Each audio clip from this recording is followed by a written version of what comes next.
boa noite, tudo bem? Eu vou fazer uma introdução falando sobre essa evolução histórica da legislação, tá? A gente começa aí por essa questão aí histórica, tá? Tínhamos que começar de algum ponto, né? Começando dessa parte histórica, onde que você tem lá, por exemplo, uma primeira fase, a escravidão, tá, gente? Onde que as pessoas não tinham o menor direito trabalhista, né? Esses escravos normalmente eram os escravos na parte da Europa que perdiam a guerra e que não tinham o menor espaço trabalhista. Em uma segunda fase começa a questão do feudalismo, né? O feudalismo você tinha aquelas porções de terras, aonde que o senhor feudal dominava lá e aonde que essas pessoas trabalhavam em troca, na verdade, de salários e os seus salários eram convertidos a máquinas, a equipamentos lá, tá? Esse foi o feudalismo, esse feudalismo que perdura por vários anos aí num território conhecido lá como Europa, em todas as partes do mundo, tá? Esse feudalismo lá houve essa ruptura. Essa ruptura acontece, né, durante vários anos, aponta a história lá, mais de 500 anos lá de história, as pessoas foram migrando, formando pequenas cidades e vilarejos, né, conhecido como aí a burguesia, esse processo. O que acontece? Através disso, as pessoas lá em pequenas vilas, vilarejos, o conhecido hoje como feiras e tudo, eles produziam durante o dia e vendiam essa parte da produção no período noturno lá. Né? Então começa a produzir armas, começa a produzir bolsas, vestuários, e aí começa a surgir o trabalho. Né? As pessoas trabalhavam muito, 12, 13, 14 horas, para atender toda essa demanda. E então, vem então a Revolução Industrial. A Revolução Industrial surge dessa forma, tá? E através dela surgem as máquinas, os equipamentos. As máquinas, os equipamentos entram nas indústrias e faz lá com que reduza o trabalho. Surge lá então a questão do desemprego, obviamente, a competição de máquinas com trabalhadores. Vem então a falada, né? Revolução Industrial. Por quê?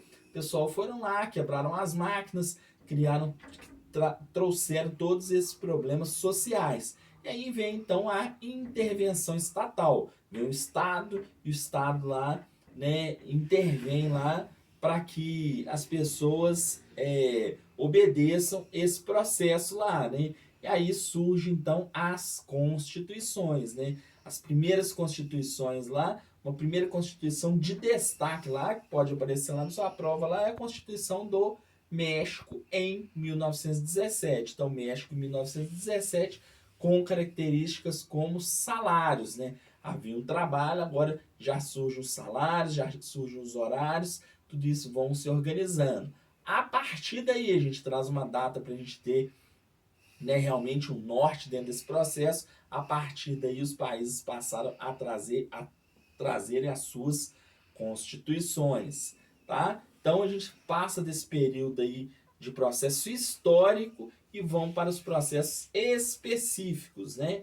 Falando aí nas primeiras aulas, por exemplo, sobre a carteira de trabalho e previdência social, né? A carteira de trabalho perde a validade, por exemplo, com rasuras, emendas, trocas de fotografias, tá? Esse processo é importante, a segurança, né? Porque essa carteira ela precisa de estar, né, ela precisa de estar atualizada, porque se o trabalhador sofreu algum acidente e tudo, precisa de ter esse documento que seja válido, né? As anotações proibidas na carteira, né? As anotações que abonem ou desabonem a conduta do trabalhador. O contrato estágio, né? O contrato estágio deve ser feito lá na parte de observação da carteira de trabalho. E, finalmente, o período de 48 horas é o período de entrega da carteira de trabalho e previdência social. Essa carteira que já vem surgindo a carteira de trabalho digital, até 2022, essa carteira será substituída de forma gradativa, tá? Mas ainda com todos esses moldes aí de trabalho, tá? Falamos sobre a questão dos tipos de empregado, né? Você tem um tipo de empregado, por exemplo, um funcionário. Esse funcionário, esse cara que presta concurso público. E você tem os empregados, né? e aí a nossa mídia, a propaganda, às vezes traz muitas vezes de forma errônea, né? Esse funcionário é todo esse que presta concurso público. Na verdade, a ANR, a CLT aponta os trabalhadores como empregados. Empregados que têm características de subordinação, de trabalho pessoal e de trabalhar aí sobre a questão de horários. São características interessantes aí, né, que vale a pena lembrar dos empregados, ok? Falamos também sobre transferências, né? Transferência nada mais é do que essa movimentação de filiais de trabalhadores, tá? Essa transferência ela não é aconselhada aí quando o trabalhador ele pertence à CIPA, né?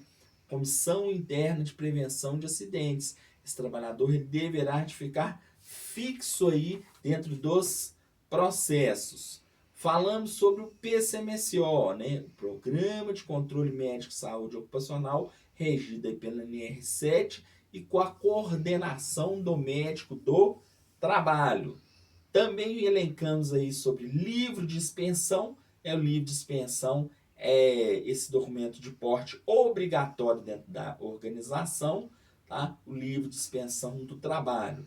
Falamos sobre o contrato de trabalho, né? O contrato de trabalho que acontece aí simultâneo com a carteira de trabalho que falamos. Esse contrato de trabalho aí que tem um período de certa forma de experiência e a partir daí ele torna-se indeterminado. E é no período de experiência que aparece lá que pode acontecer lá, que é o foco aí dentro da segurança, um acidente de trabalho que a gente entende que o que? Não há estabilidade.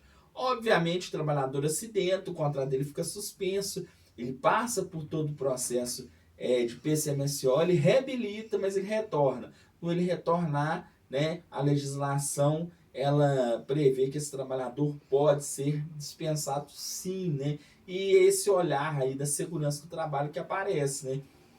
Porque, na verdade, as empresas, elas colocam o técnico de segurança do trabalho com essa certa vigilância, né? Vamos dizer assim, aos trabalhadores em contratos de experiência. Finalmente, né, a suspensão e a interrupção de contrato. Eu vou trazer lá algumas questões lá e a gente vai ter que analisar se suspenso ou se interrompido. As características de suspensão. Ele não trabalha e não recebe da empresa, ele não foi demitido. Seu contrato está congelado, vamos dizer assim. Características da interrupção. Não trabalha, mas recebe. Como assim, professor? Não trabalha, não recebe, por exemplo, férias, né? Não está trabalhando, mas está recebendo seu contrato interrompido. Atestados médicos, né? Atestados médicos também sobre essa característica. E na suspensão, não trabalha, não recebe, por exemplo, licença maternidade. Trabalhador que foi para o exército, né? Prestação de serviço militar, né? Permanece com o contrato suspenso dentro da empresa. Ok, gente? Essa é a nossa revisão. Fiquem atentos a esses tópicos. Boa prova, gente, e bons estudos. Abraço!